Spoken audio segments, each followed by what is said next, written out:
I'm running for office to help people, and if that sounds simplistic, here's why I'm so quick to answer.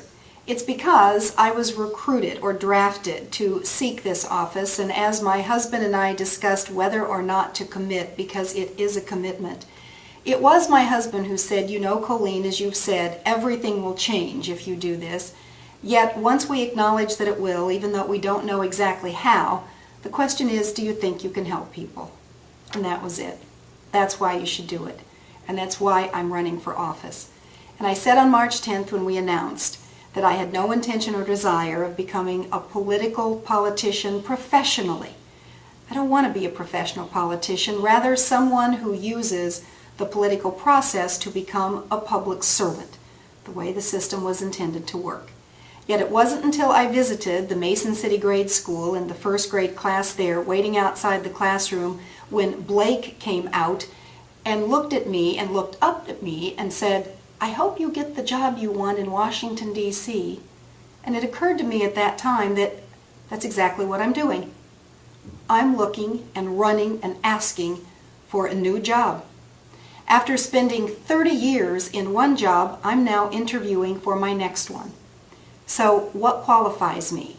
My roots and my wings. My roots in agriculture, where my parents taught me growing up on that farm that if I was responsible for that litter of pigs, I better be, because if I wasn't, I had to be accountable. And isn't that what an elected official should be? Responsible and accountable. And then my wings that took me to a 30-year broadcast career where every day on the air I was educating, informing, I was representing, I was communicating, and I became a voice for people who felt they didn't have one, and sometimes a voice for people who felt that theirs needed to be amplified. And every day during all of those interviews I was listening, and aren't all of those things that an elected official should do. So what are my experiences that qualify me? I'm you. These are real-world, everyday, lifetime experiences.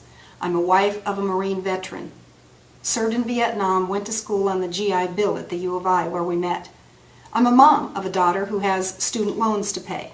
And I'm a daughter. You never get too old to be the child. I'm the daughter of a dad who spent his last 4 years in a nursing home, so I know about Medicare and Medicaid.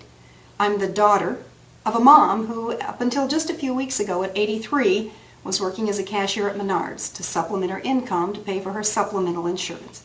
And we have a mortgage. And we have a home equity line of credit, which is a nice way of saying a second mortgage. I'm you.